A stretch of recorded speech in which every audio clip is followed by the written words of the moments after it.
크리스찬의 쉿, 콰이어트 타임.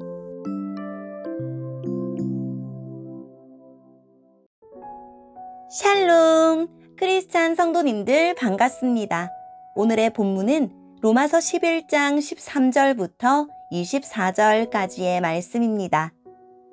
본문의 제목은 인자하시고 준엄하신 하나님입니다. 본문을 읽기 전에 어떤 내용인지 요약본을 먼저 읽어드릴게요. 하나님은 자비로우시니 유대인을 향한 계획을 바꾸지 않으십니다.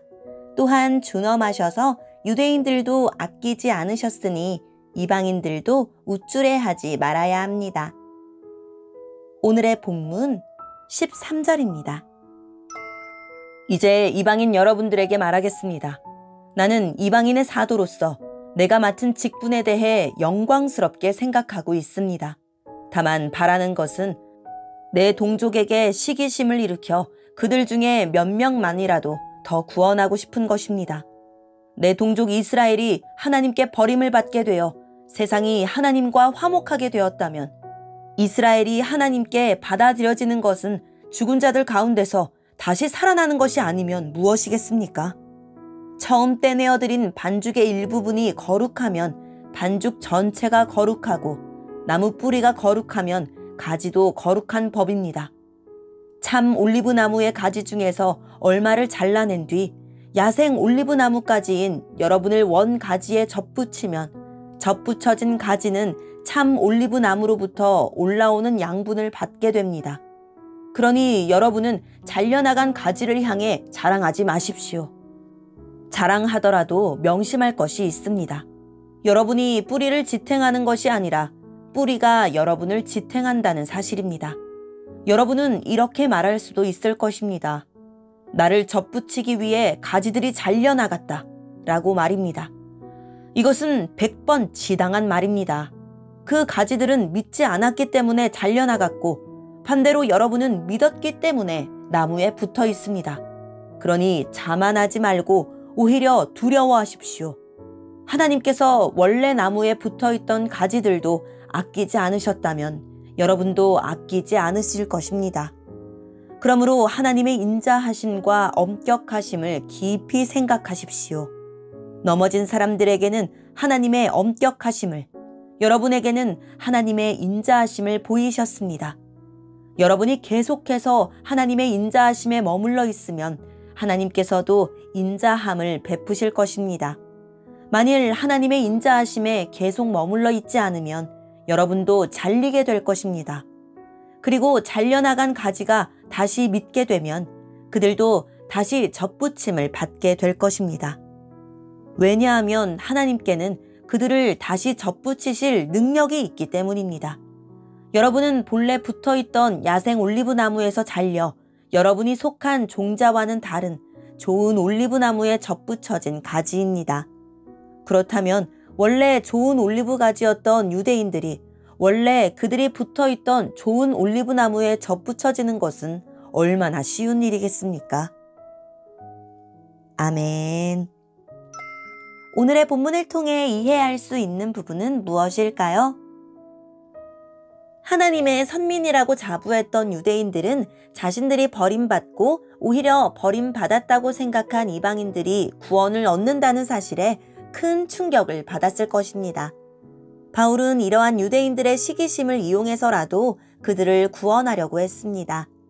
복음이 땅끝까지 전파되는 날에 이스라엘의 남은 자도 구원을 얻을 것이며 예수님이 다시 오셔서 모든 택한 자들을 죽음에서 살리실 것입니다. 이스라엘이 구원받는 날을 바라보며 바울은 이방인 그리스도인들의 교만을 경계합니다.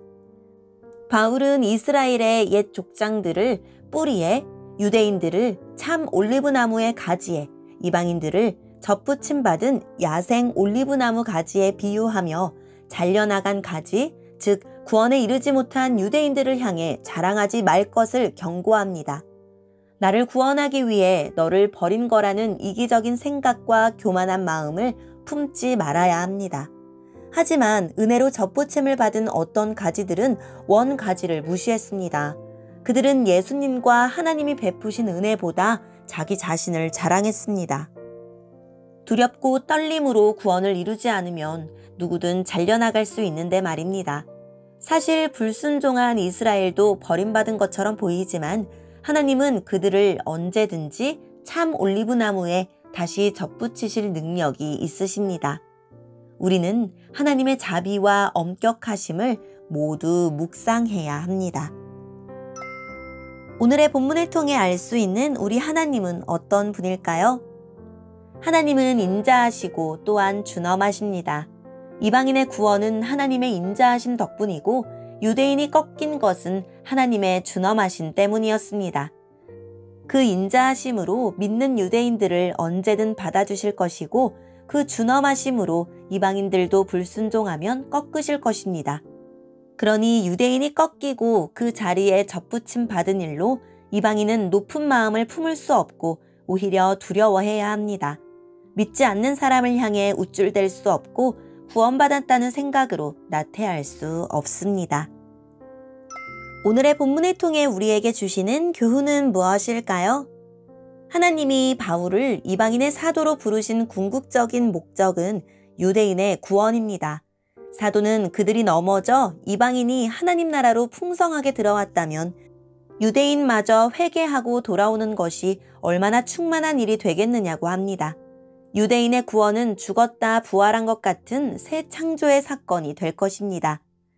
첫 열매의 곡식 가루, 즉 믿는 유대인이 거룩하니 나머지 열매로 만든 떡덩이, 즉 믿지 않는 유대인도 거룩해질 것이고 뿌리가 거룩하니, 즉 언약의 족장이 거룩하니 가지도, 즉 믿지 않는 유대인도 언젠가는 거룩한 하나님의 백성이 될 것입니다. 이방인들이 야생 올리브 나무라면 유대인들은 참 올리브 나무입니다. 유대인들이 꺾인 것은 이방인들이 참 올리브 나무의 접붙임을 받아 뿌리의 진액을 함께 받아 자라게 하기 위해서입니다. 그러니 가지들은 마치 자신들이 잘해서 하나님의 백성 된 것처럼 우쭐해서는 안 됩니다. 뿌리가 없었으면 이방인들만으로는 구원을 받을 수 없었기 때문입니다. 오늘의 내 신앙이 있기까지 주께서 사용하신 사람과 교회와 단체를 생각하면서 감사합시다.